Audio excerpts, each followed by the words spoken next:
Luiz Fabiano na área, cruzamento, Kardec, olha a bola pro Lucas, olha a chute do Lucas aí! E o Rogério, pé direito na bola, passou pela barreira!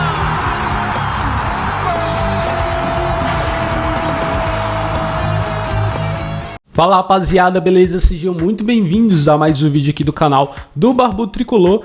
Eu sou o Oscar, vocês já me conhecem. Pessoal, hoje nós vamos falar aqui principalmente de Daniel Alves e gestão do clube.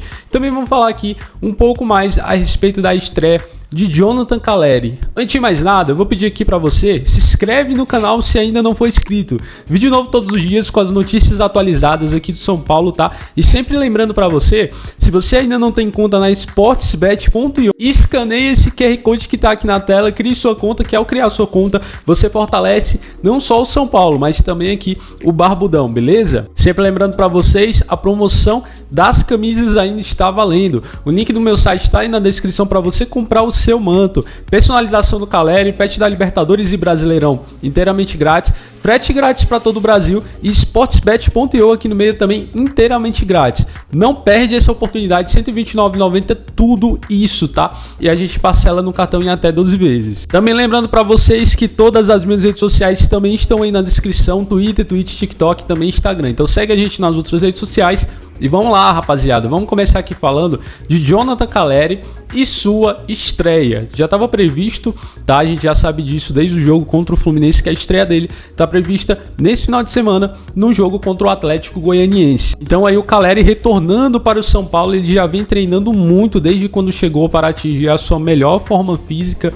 Só para lembrar para vocês, o Calleri estava em torno de 3 a 4 meses sem jogar quando chegou ao São Paulo, né? Quando ele retorna para o São Paulo. Então ele deve retornar, deve reestrear aí pelo São Paulo contra o Atlético Goianiense. O jogador deve ter em torno dos 30 minutos em campo. Espero que na hora que ele for entrar em campo, o Crespo já fale pra rapaziada, toca no Calleri. Por quê? Toca no Calleri, que é gol. Já no próximo jogo, válido pelo Brasileirão, o Calleri pode sim pintar ali no time titular, sendo substituído ao longo do jogo, não se sabe. O que tem de interessante nessa notícia, principalmente, é que a gente pode ter aí realmente não mais entrando no time Pablo e Vitor Bueno, o que é uma baita notícia. Não sei vocês aí, mas eu tô bem aliviado de não ver mais esses caras em campo, porque o Crespo vai ter o Luciano, o Rigoni, o Calleri, o Éder, o Marquinhos e o Juan à disposição. Se ele colocar o Pablo e o Vitor Bueno para entrar mesmo assim em campo, cara, aí sim, a culpa é dele, não é falta de peça. Inclusive o Marquinhos, que o próprio Carlos Belmonte falou uma semana antes daquela pausa de 14 dias, que só ficaria mais uma semana no DM, né? E aí o que é que acontece? Passou toda a pausa no DM e tá voltando agora depois de 3 jogos, cara, né? Praticamente. No terceiro jogo, porque eu não sei se ele vai jogar ainda contra o Atlético Goianiense, nós não temos essa informação. Provavelmente ele não vai jogar. Então aí depois de 3 jogos após essa pausa é que volta o Marquinhos a ficar à disposição. Rapaziada, agora o assunto é Daniel Alves e eu posso já de antemão confirmar aqui para vocês que é a pior contratação da história do São Paulo Futebol Clube. Teve gente até discutindo comigo lá no Twitter, falando que pela matemática não é a pior contratação da história do clube.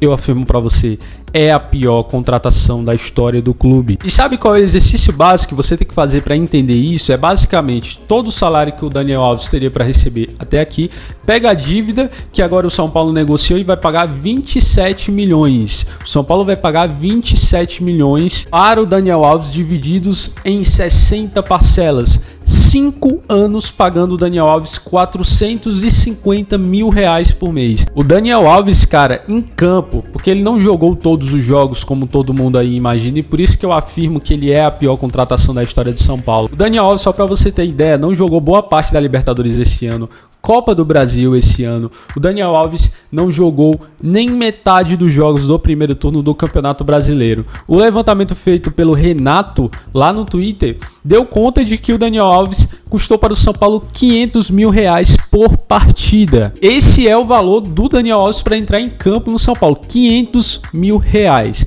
O Pablo foi um jogador caríssimo, assim como o Thiago Volpi, né? Pelo tanto que ele entregou de classificação e de pontos perdidos por falhas diretamente do Volpi. E o Pablo, eu nem tenho que falar, se tem um dos caras que mais odeia o Pablo nessa face da terra, esse cara sou eu.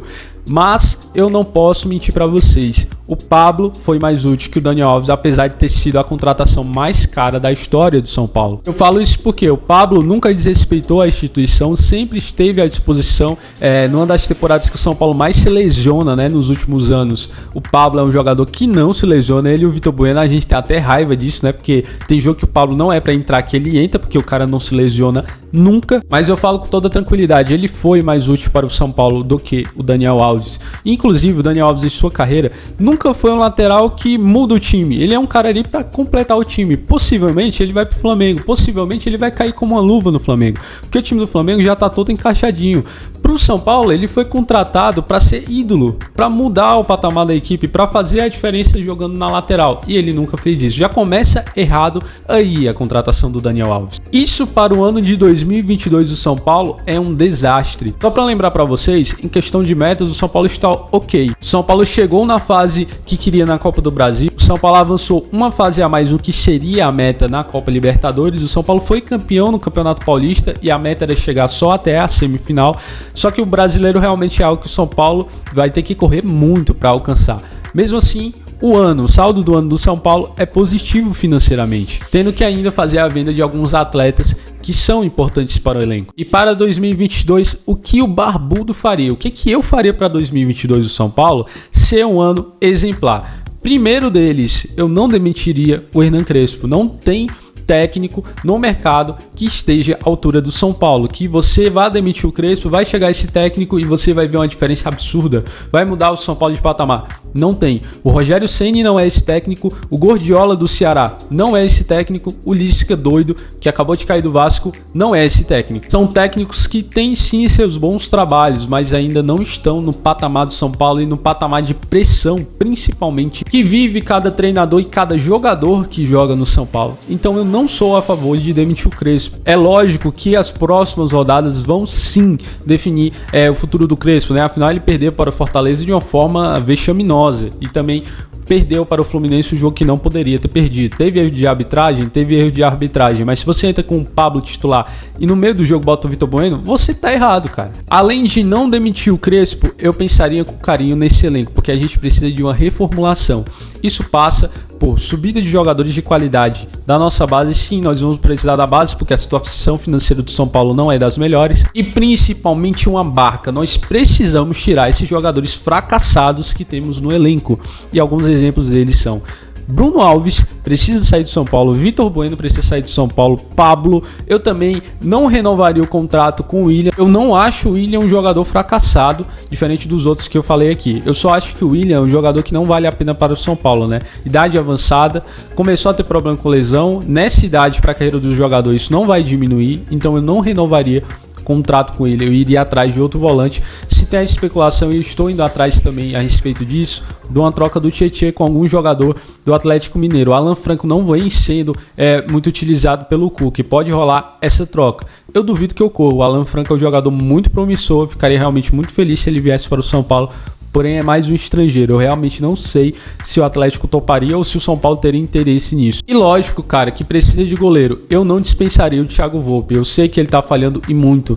mas é momento dele pegar banco, dele suar, dele mostrar que é um goleiro profissional e que merece mais chances, e não dele ser titular. Mas também, se você contrata outro goleiro e dispensa o Volpi, você continua precisando de um goleiro. Eu já falei isso aqui pra vocês.